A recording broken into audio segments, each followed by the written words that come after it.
Alors, une courte vidéo pour faire un point sur comment accueillir son enfant après qu'il ait eu dans son école une intervention sur la puberté, les relations filles-garçons, l'intimité, tous ces sujets-là qui sont englobés dans l'éducation qu'on appelle affective et sexuelle, qui sont des cours obligatoires de la primaire au lycée à raison de 3 séances par an.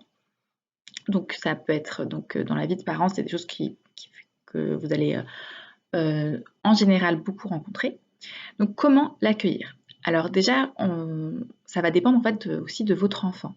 Vous allez avoir, on va dire, 4 grands types d'enfants. Vous allez avoir celui qui va tout de suite avoir envie de parler, qui va tout de suite avoir envie de partager avec vous tout ce qu'il a dit. Ça va même aller dans tous les sens. Il va falloir un peu le calmer pour que vous puissiez comprendre ce qu'il vous dit. Vous allez avoir celui qui attend vraiment que vous lui posiez la question pour savoir s'il a le droit ou pas d'en parler. Vous allez avoir, et puis ensuite, une fois que vous aurez posé la question, il va pouvoir même se décharger, se libérer. Vous allez avoir celui qui est gêné d'en parler. euh, Ça peut être pour différentes raisons, mais en tout cas, il y a une gêne d'en parler. Est-ce que c'est une pudeur? Est-ce que c'est se dire est-ce que j'ai le droit d'en parler ou pas le droit d'en parler? Et il y a celui qui va pas du tout vouloir parler. Alors, pour ce dernier, c'est important, en tout cas, de lui dire, sans insister plus que ça, mais de lui dire que si à un moment il veut en parler avec vous, vous êtes là. Et s'il ne veut pas en parler avec vous, euh, par exemple, si vous êtes la maman, lui dire, bon, bah, tu sais, tu peux en parler avec papa ou tu peux en parler avec mamie, avec papy, voilà. Lui dire qu'il peut aussi s'orienter vers une autre personne que vous. Donc, si vous êtes dans le cas où vous devez accueillir un enfant qui parle, on va dire c'est le cas, alors pas forcément le plus facile, mais en tout cas, il n'y a pas forcément de démarche à avoir spontanément de votre part, si ce n'est de lui dire écoute, voir si c'est un bon moment pour vous. Si vous êtes en train d'accueillir tous les enfants, bah, c'est peut-être pas le moment que tous les enfants de tous les âges entendent forcément tout ça. Et dire écoute, viens, on va en parler ensemble. Donc, à adapter en fonction de la situation dans laquelle vous accueillez votre enfant qui va commencer à parler. Et que vous êtes réceptif à ce qu'il va vous dire. Donc, ça, c'est pour celui qui va tout de suite parler. Pour celui qui va attendre la question, qui va attendre l'autorisation, eh bien, en fait, qu'est-ce que vous allez lui dire? Il faut éviter de lui dire alors qu'est-ce que tu as appris, comme si c'était un contrôle de connaissances, mais plutôt lui demander comment ça s'est passé pour toi.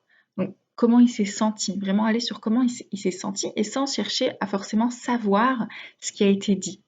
D'accord? Ça va normalement venir dans le fil de la discussion, mais plutôt que d'essayer de savoir exactement ce qu'il sait, ce qu'il ne sait pas, ce qui s'est dit, plutôt, plutôt aller vers comment ça s'est passé pour lui, comment il s'est senti à ce moment-là.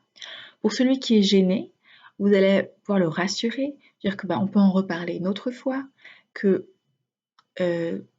effectivement, confirmer que oui, ça peut être c'est une conversation qui peut être gênante, c'est des sujets qui peuvent être gênants.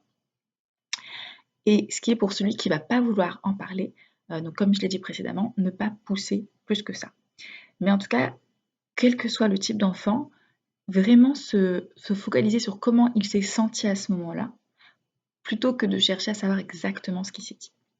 Maintenant, dans ce qui s'est dit, ce que l'enfant va vous rapporter, il peut y avoir des choses qui sont vraies, qui va dire que c'est des choses vraies et que vous connaissez.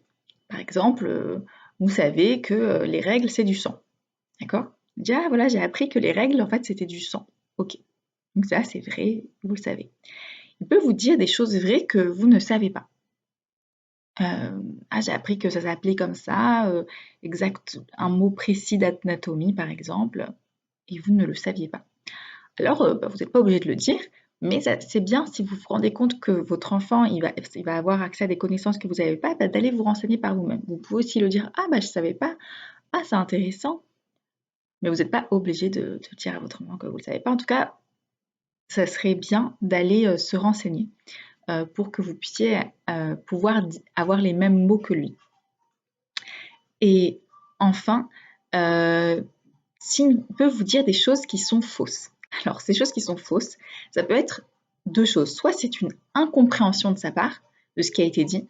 En général, les gens qui interviennent dans les écoles et les milieux scolaires, je mais pas ma main à couper pour tout le monde, mais en général, ils connaissent bien leur métier, ils disent pas des choses fausses, mais les enfants parlent entre eux pendant les interventions et parfois ils prennent des bribes ou voilà. Donc il peut y avoir des choses qui ont été mal comprises de leur part. Il peut aussi y avoir des imprécisions. Par exemple, on peut avoir comme imprécision souvent que je rencontre, c'est des enfants qui vont vous dire ah oui, donc une femme quand elle a ses règles, elle peut pas avoir d'enfant.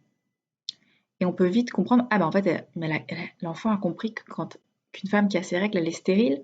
Non, bien compris que on n'est pas que quand on a ses règles, ça veut dire qu'on n'est pas enceinte. Donc voilà, c'est ces petites choses. Si vous voulez en savoir plus, n'hésitez pas à poser vos questions dans les commentaires ou à vous rapprocher aussi de l'école si jamais il y a des choses qui vous posent question vis-à-vis de ce qui a été dit. Et puis si ce type de vidéo vous intéresse pour en savoir un peu plus sur comment réagir vis-à-vis des questions ou des réactions de vos enfants, dites-le moi dans les commentaires.